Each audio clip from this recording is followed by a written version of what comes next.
I got a text message 7 days before my wedding that said, "I can't do this anymore." And when I called back, her phone was already disconnected. The venue was paid for, 200 guests had their invitations, my parents had flown in from Ohio, and my fiancé had just vanished with every dollar from our joint account. Here's the thing nobody tells you about getting abandoned at the altar. It doesn't happen at the altar. It happens in your apartment at 11 p.m. on a random weeknight when you're trying to figure out the seating chart, and your whole world just stops existing. My name is Ethan. I'm 31. I work in cybersecurity, and for 3 years I thought I was the luckiest guy alive because a woman who looked like she stepped out of a magazine somehow chose me. I'm 59, average build, the kind of person who blends into crowds at conferences, which is where I met her. Lena walked into that hotel ballroom in Miami wearing a red dress that probably cost more than my entire wardrobe and sat down next to me during the keynote speech. She smelled like expensive perfume and confidence, and when she leaned over to whisper a joke about the presenter's terrible slideshow, I remember thinking this had to be some kind of mistake. My best friend Noah told me straight up that something fell off. He said, "Ethan, I'm happy for you, man, but are you sure she's actually into you and not just into the idea of you?" But I was too deep in it to listen. The first 6 months were incredible. She made me feel like I mattered, like I was finally the main character in my own life. But looking back now, I can see all the red flags I painted green because I was terrified of losing her. She was always on her phone during dinners, during movies, even mid-conversation when I was telling her about my day. Whenever I'd ask who she was texting, she'd flip the screen down and say, "Just work stuff." Or my sister is being dramatic again with this bright smile that made me feel guilty for asking. If we went to a party and I talked to someone else for more than 5 minutes, she'd get this cold look, and the car ride home would be silent until I apologized. I watched her snap at a waiter once because he brought her water with ice when she'd asked for no ice. Not just a correction, but a full condescending lecture. And when I suggested she'd been harsh, she didn't speak to me for 2 days. The crazy part is I always ended up apologizing. I'd show up at her apartment with flowers, and she'd smile, and everything would go back to normal until the next time. She started checking my phone around month 8, just picking it up when I was in the shower or scrolling through my messages. When I said that made me uncomfortable, she cried and said she'd been cheated on before and needed reassurance, so I handed over my passcode. She'd show up at my office unannounced with lunch, stay for an hour making sure everyone knew we were together, and if any woman said hi to me, I'd get 20 questions about who she was. My parents started pulling away after she made a comment at Thanksgiving about how my mom's cooking was rustic, in a tone that wasn't a compliment. My brother stopped inviting me to hang out because when Lena came along once, she spent the whole night on her phone, then complained the entire drive home about wasting her evening. She was slowly cutting me off from everyone who might tell me the truth. When I proposed, I spent $15,000 on a ring because she'd sent me screenshots of the exact one she wanted, and when I got down on one knee at that overpriced restaurant, she said yes, and immediately started filming herself for Instagram. The wedding planning took over everything. She wanted it all perfect: designer dress, destination, rehearsal, dinner, a photographer who'd shot celebrity weddings, and every time I suggested scaling back to stay on budget, she'd get this hurt look and say, "I thought you wanted to marry me," like the wedding size proved my love. I maxed out 2 credit cards, took out a personal loan, and stopped contributing to my retirement account because she kept saying, "This is our one day, Ethan. We can't be cheap about our one day." My parents offered to help, but she refused their money. Then got upset when they suggested a smaller venue, and after that the relationship between her and my family was done. About 2 months before the wedding, something shifted. She got distant, cold, came home late claiming wedding planner meetings, but getting vague when I asked for details. That's when Kyle started appearing in conversations. Kyle was helping with flowers. Kyle had ideas about music. Kyle thought we should do a sparkler exit. I'd never heard of Kyle before, and when I asked how she knew him, she said he was an old friend who'd reconnected on social media and offered to help with event planning. I felt this knot in my stomach every time she said his name, but questioning her had never gone well. She stopped initiating anything physical. She'd stay up late on her laptop, and when I'd find her awake at 2 a.m., she'd snap a shot and say she was stressed about wedding details. 1 week before the wedding, I came home and found her stuffing clothes into a suitcase. "Lena, what are you doing?" I said, and she finally stopped with this completely blank expression. "I need space," she said. "I'm staying at my sister's for a few days. I told her we were getting married in a week, guests were traveling, we had a venue walk through tomorrow, and she just picked up her suitcase and walked past me like I was furniture. That was the last time I saw her in person for years. The text came 4 hours later, just, "I can't do this anymore," followed by, "I'm sorry," and then nothing. I called 17 times, texted 40 messages, all unanswered until my calls went straight to disconnected. I drove to her sister's apartment and nobody answered. I called her parents and her dad, told me coldly that Lena had made her choice, and I needed to respect it. The next morning I checked our joint bank account and found $6. She'd withdrawn everything, $12,000 gone. My hands shook as I called vendors, the venue, the caterer, the photographer. Nobody would refund deposits. I was losing everything and still had no idea why. My mom found me on the kitchen floor that night staring at my phone, and when she asked what happened, all I could say was she left, over and over. I found out she ran away with Kyle 2 days later when my cousin sent me a screenshot from Instagram. They were at the airport, Lena wearing sunglasses and laughing, Kyle's arm around her waist. Location tag Miami International, our honeymoon destination. The caption said, "New adventures with my love," with a heart emoji, already 60 comments saying congratulations. I stared at that photo for an hour, zooming in on her face, looking for guilt or sadness or anything human, but she just looked happy. Genuinely happy in a way I'm not sure she ever looked with me. My hands started shaking and the room was spinning. This wasn't just her leaving. This was her leaving for someone else, someone she'd been seeing while we planned our wedding, while I went into debt for her ring, while I lost sleep over seating charts. Noah came over that night and found me on the couch where I'd been for 6 hours. He didn't say anything, just sat there until I fell asleep around 4 a.m. The worst part was what came after. Lena told her entire family I'd been controlling and abusive, that she'd been planning to leave for months but was too scared. That Kyle helped her escape. Her mom called my mom with horrible accusations about how I'd isolated Lena and monitored her phone. My mom didn't argue, just said my son has the bank statements and text messages. If you want proof of who was actually controlling who, I'm happy to provide it, and hung up. I sent Lena's dad a full breakdown of our joint account, every withdrawal she'd made, every dollar she'd spent while I worked overtime to cover wedding costs. He never responded, but her mom stopped calling after that. Our mutual friends split down the middle. Half believed her story because she got to them first, the other half had seen her behavior over the years. I lost 15 people I'd considered close friends, people who blocked me without asking for my side. The financial situation was devastating. The venue kept the $8,000 deposit. The caterer kept $4,000, the photographer $1,500, the floor is $1,000.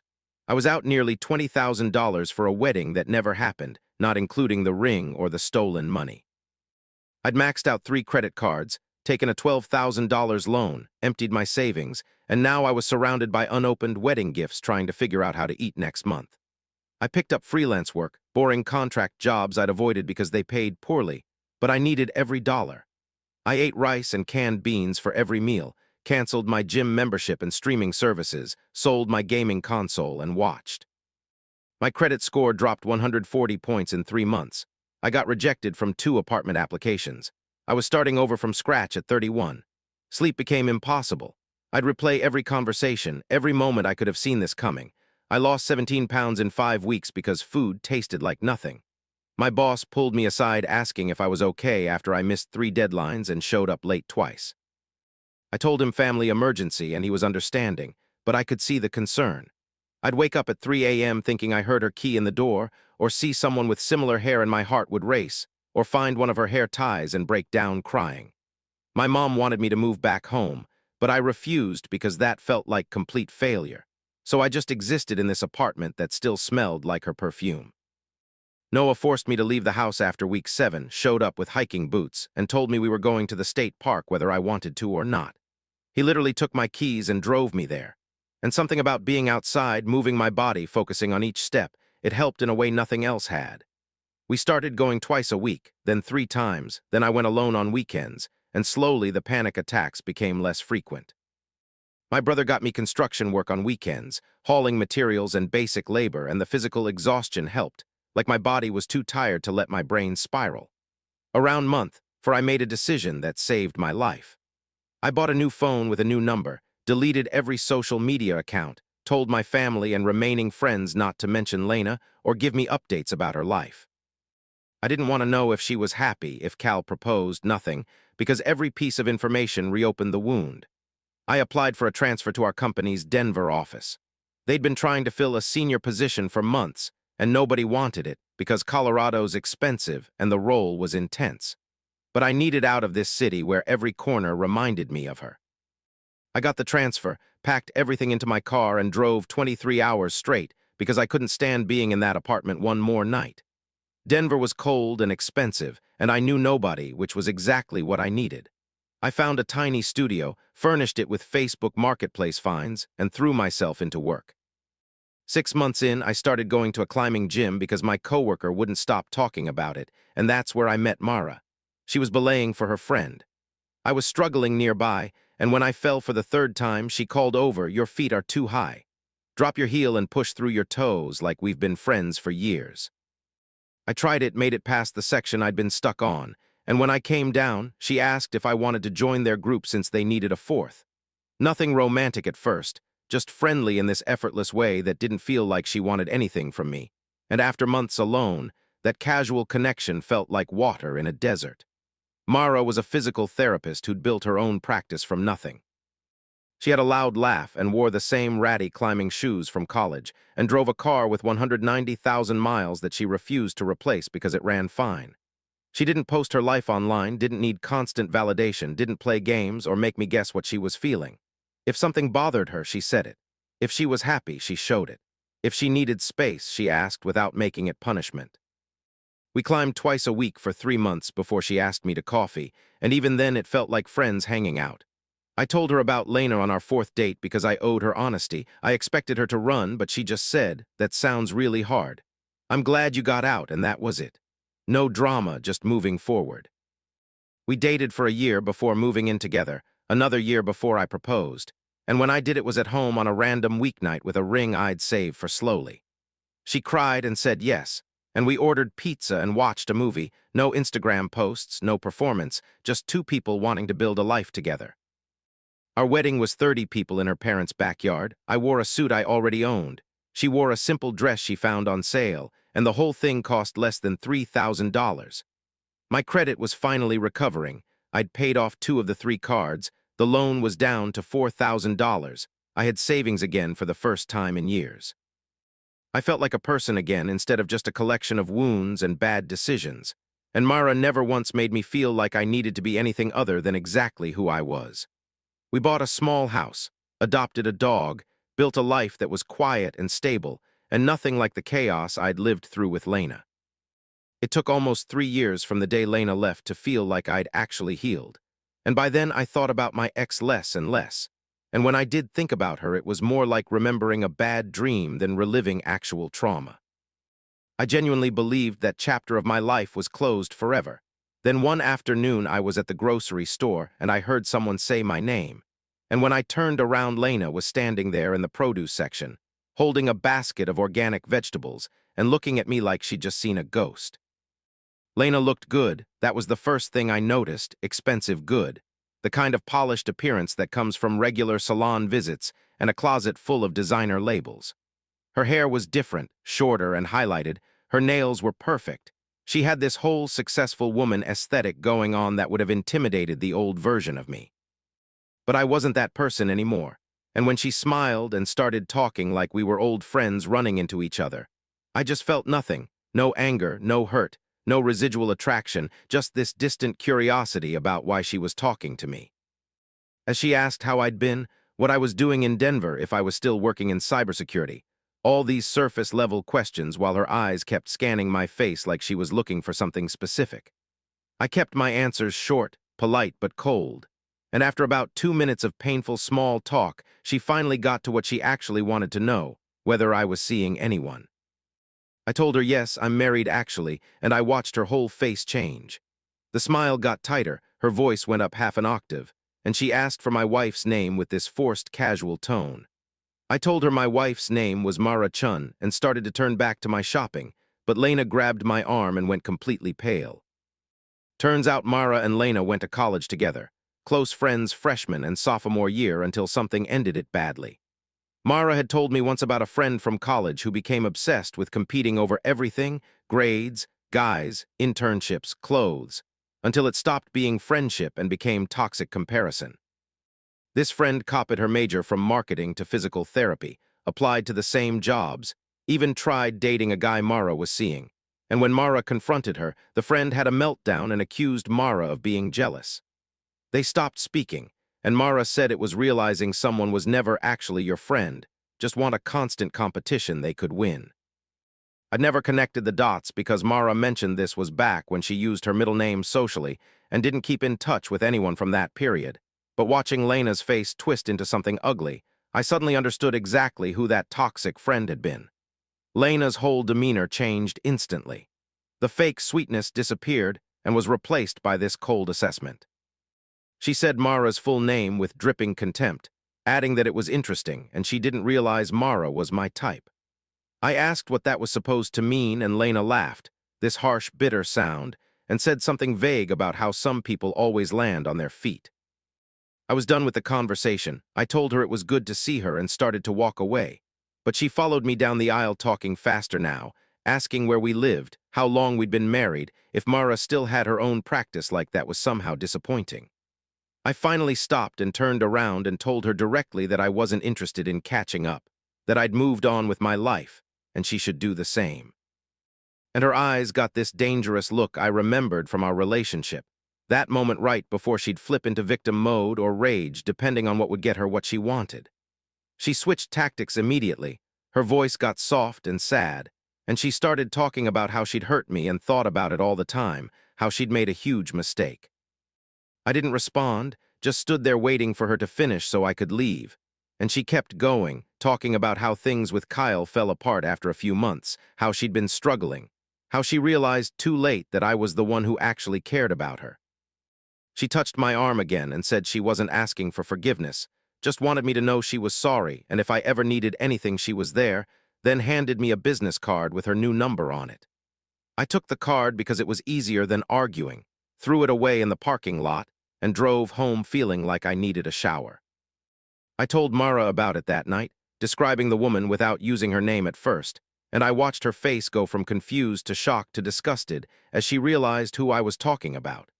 She said my ex's name with complete disbelief, then started laughing, this disbelieving laugh, and told me that woman had tried to ruin her life in college. Mara told me the whole story that night, how Lena had befriended her freshman year and seemed normal at first, but slowly everything became a competition.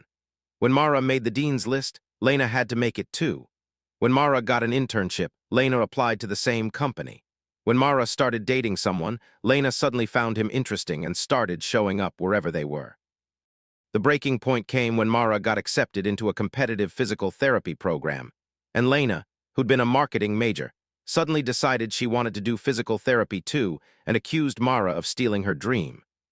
They had a massive fight where Lena said some truly cruel things about Mara's family, her appearance, her worth as a person, all because Mara had achieved something Lena wanted. After that, they never spoke again, and Mara said she'd heard through mutual friends that Lena had dropped out junior year and moved away, but she never knew what happened to her after that. Mara explained that Lena had hated her because she didn't need Lena's validation. She was just living her life, and Lena made it this whole competition Mara didn't even know she was in, and when Lena couldn't win, she tried to destroy it. Now here we were years later. Mara had built a successful practice and owned a house while Lena was clearly struggling, and that old resentment had come flooding back the moment Lena realized I'd married the one person who'd never fallen for her act. The call started 3 days later from blocked numbers at weird hours, never leaving voicemails, just letting it ring until it went to voicemail, and then hanging up. Then the fake Instagram accounts appeared, obvious burner profiles with random photos, all following Mara's private account and requesting to follow mine even though I barely used social media anymore.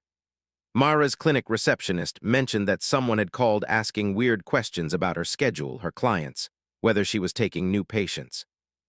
We weren't stupid, we knew it was Lena, but we didn't have proof and blocking the numbers only worked until new ones appeared.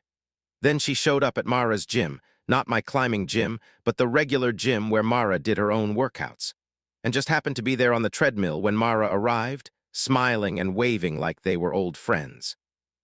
Mara ignored her completely, finished her workout, and left. And that night I told her we needed to take this seriously, because Lena's pattern was escalating just like it had in college. I did some digging, called Noah, who still lived in my old city, and asked him to find out what happened with Lena after she left. Turns out Kyle had dumped her after 5 months when he caught her messaging other guys. She burned through 3 jobs in 2 years.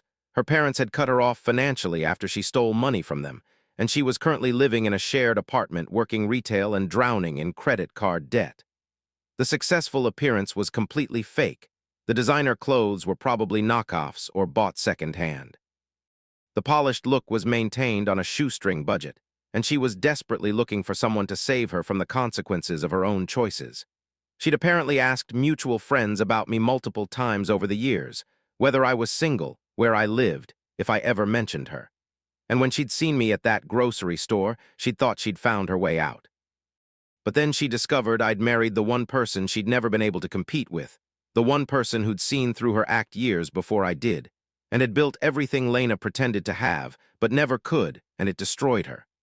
Mara and I talked to a lawyer who helped us document everything, the calls, the fake accounts, the showing up at her workplace, all of it.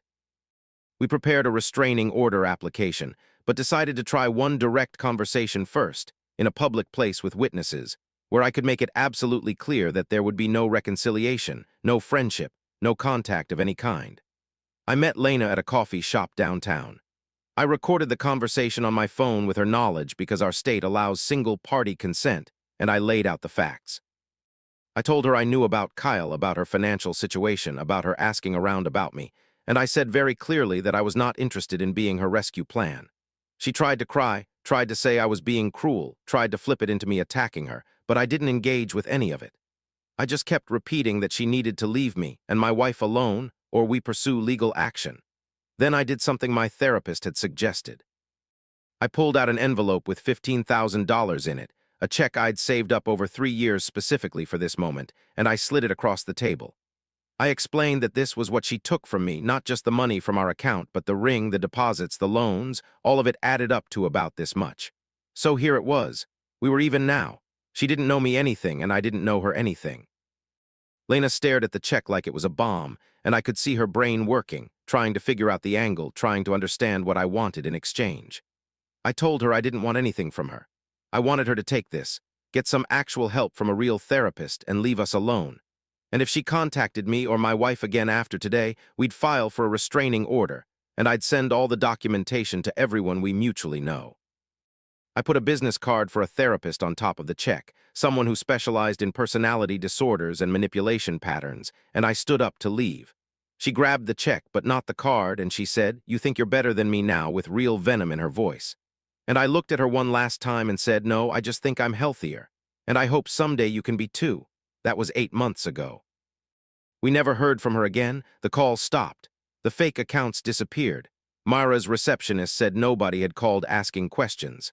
Last month, Mara told me she's pregnant. We're having a daughter in May. And sometimes late at night when I'm thinking about the future, I feel grateful that my lowest point led me here. The nightmare of that canceled wedding, the financial ruin, the months of depression, all of it was horrible. But it also pushed me toward a life I never would have found if Lena hadn't left. I don't forgive her for what she did, but I also don't hate her anymore. I just hope she figures out whatever she needs to figure out before she destroys someone else the way she almost destroyed me. What do you think about this story? Let me know in the comments, drop a like, and don't forget to subscribe for more real-life stories.